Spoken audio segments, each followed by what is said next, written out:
домбырасын серік қып өткізді жамбыл ғасырды.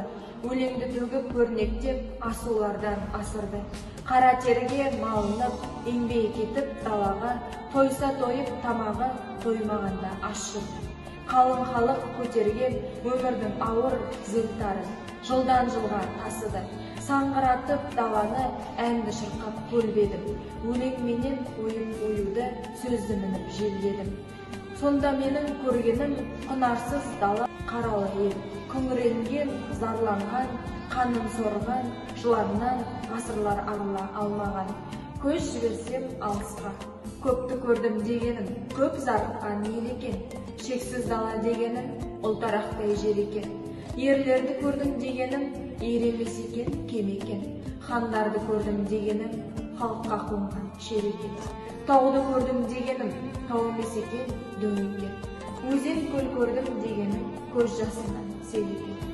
Кемдіктің кесіп бұғауын, енді азаттың құсы болып, халқым тұрды берекен.